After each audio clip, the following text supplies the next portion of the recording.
The next time you're in a stadium, looking at a massive 4K Jumbotron, or maybe sitting in a high-end corporate briefing room, I want you to ignore the screen. Ignore the screen. Yeah, ignore the screen. Ah. Because the real magic is actually happening in a tiny, highly regulated box hidden behind the wall. Oh, sure. I mean, we never really think about the digital plumbing. Right. We just expect perfect video and, like, flawless audio to materialize out of thin air.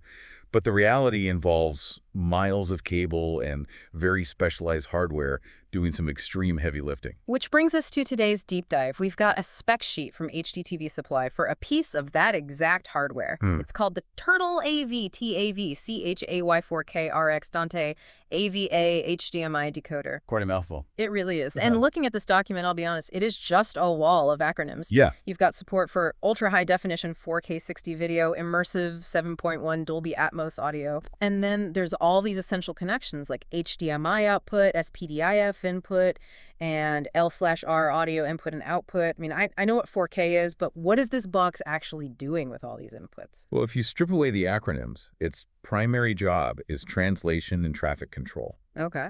This hardware is designed to pull incredibly dense, high-resolution media streams off a massive network, decode them, and then push them out to professional displays and sound systems. Without dropping a single frame, apparently. Exactly, yeah. And the SPDIF input, for example, is just a specific standard for carrying high-quality digital audio so you don't degrade the signal. Okay, but, I mean, my home Wi-Fi drops frames if someone just microwaves a burrito. Right, yeah. How does this thing guarantee 0 dropped frames? Because the specs highlight that dual network ports keep AV and control signals separated. Yes. So is this basically like having a dedicated VIP express lane on a highway so the heavy high-res video data doesn't get stuck behind, basic slow-moving control commands? Oh, that's a perfect analogy. Yeah, to take that highway idea a step further, it's not just a lane, it's a completely separate physical road. Oh, I see. Because when you mix control data, like commands to switch inputs or turn up the volume, with massive 4K video packets on the exact same network port, you risk a huge bottleneck. So the control signal can literally never interrupt the actual show. Precisely. By physically separating those signals into dual ports, the decoder guarantees the heavy video and audio streams have an unobstructed path. Wow. And to make life easier for the technicians installing these things, it offers flexible power options. You can use a standard DC input wall plug or rely on PoE, which is power over Ethernet. I see PoE on a lot of enterprise gear. Why is that such a mechanical advantage here? Think about the physical logistics of it all. These decoders are often mounted up in massive drop ceilings. Oh. Or they're locked in really tight server racks. So with PoE, you don't have to hire an electrician to route a standard power outlet next to the unit.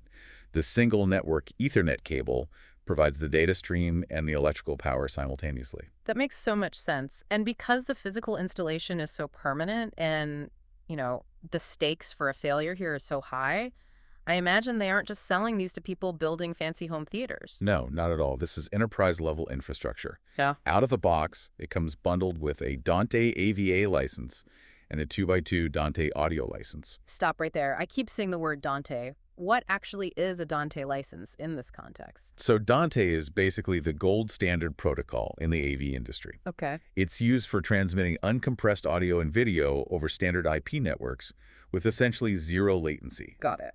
Having those licenses pre-installed means this unit is immediately fluent in the language of professional AV networks.